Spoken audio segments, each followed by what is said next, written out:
Welcome to the third installment of a Gaijin's Guide to Japan. This is a series of videos where I talk about things that I wish I knew about Japan before living there. Now, I did a video way back about 6 months ago about umbrellas and the rainy season. I also did a video about etiquette on a Japanese train, so you should go check those two videos out after watching this one.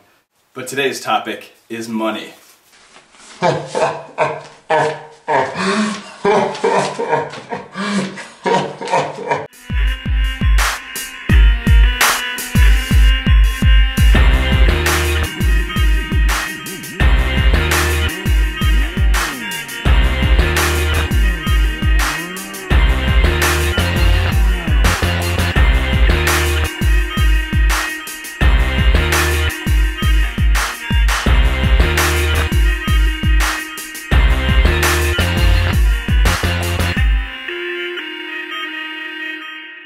Oh man, now I have to pick all that up.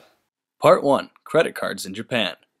First of all, Japan loves cold hard cash. In a country so tech-savvy, where there are trains that are almost always on time, and toilets that have so many buttons and knobs that I don't know what half of them do, you would think that credit cards would be more widely accepted. This is not the case. Most places it's cash only, or GTFO. Some common places that don't accept credit cards include McDonald's, Yoshinoya, izakayas, konbinis, karaoke places.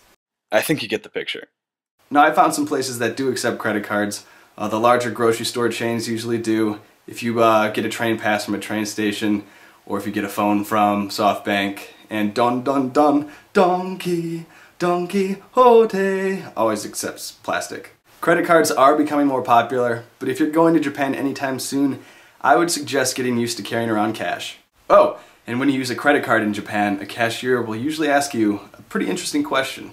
A question that gave me a lot of trouble the first couple times I heard it. I mean, you can't just go and speak Keigo to me, and then on top of that use vocab that I don't know. Anyway, if you use a credit card, a cashier will usually ask you something like, "Ikai barai desu ka? Nikai barai desu ka?" Now you might be wondering, well Jake, what exactly does that mean? I'm not going to tell you. I'm actually going to have my brand new Japanese language and culture robot explain this to you. And just so you know, his Japanese isn't perfect, I'm still working out the kinks. But he's very sensitive, so just don't mention it to him.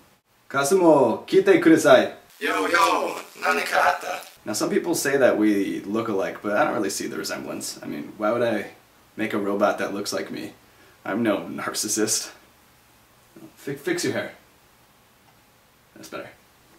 The best translation for Ikai barai desu ka, Nikai barai desu ka would be, would you like to pay in single installments or would you like to pay in 2 installments? Many Japanese credit cards allow for bunkatsu barai, or split payments, which allows you. Oh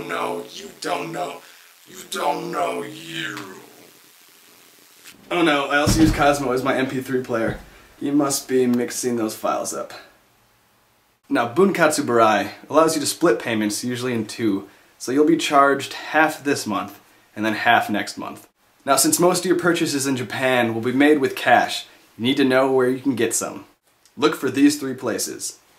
Boom! I'd suggest going to the post office or Citibank when you withdraw money. For some reason, my debit card never worked at 7-Eleven.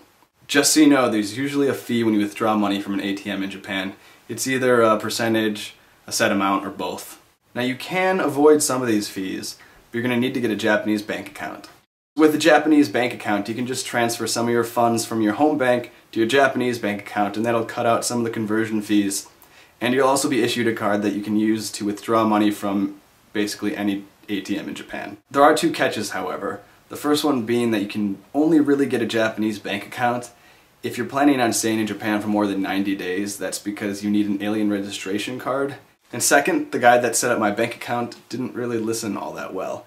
He gave me 2 options for what kind of card I wanted, and he said the Disney card or the not Disney card. I went with the not Disney card. I waited for about 2 weeks, and then this showed up in the mail. I'd love to see what the Disney card looked like. Part 2. How much did that cost? So I had to turn my light on because it was getting kind of dark out. And I shaved! Just throwing continuity out the window. And I shaved! No, but the Japanese end is pretty awesome. Not only do the bills look great, but they're actually made to be as convenient as possible to blind people. So as the value on each bill increases, so does its size. And there are also different raised water markings on the corner of each bill, so you can literally feel how much money you're holding. Now, as convenient as the Japanese yen is, I still sometimes have a little bit of trouble gauging how expensive some things are. First of all, the smallest denomination in Japanese currency is 1 yen, whereas like in the US, it's 1/100 of a dollar, or in the EU, it's 1/100 of a euro. Now that's not where I get stuck, although some prices for more expensive things can look fairly large. 79, 278. I don't even know what system that's for. Oh, the Super Famicom. Things get a little messy because I think of things in US dollars. I can't help it, I just do. Instead of taking the time to convert the 1 US dollar to the 80-something yen, my brain just takes a shortcut. I hate to admit it, but I usually just use the 100 yen to the dollar rule. That would mean that this cully is $10. Your fresh cully at the observation restaurant. Now I know this isn't accurate at all, and through my eyes I actually see things cheaper in Japan than they actually are, which is not a good thing. But it's fast, and I don't have time to do math. I mean, I was an accounting major, not a counting major. You call that a joke? Wow, okay. You are good at being sarcastic, but not good at working properly. Robots. So sometimes I found it a little difficult to figure out exactly how much something cost. You think that's hard? Kurt, the enforcer. When I went to Czechoslovakia, it was 17 krones to $1. Try to divide by 17. That was weird.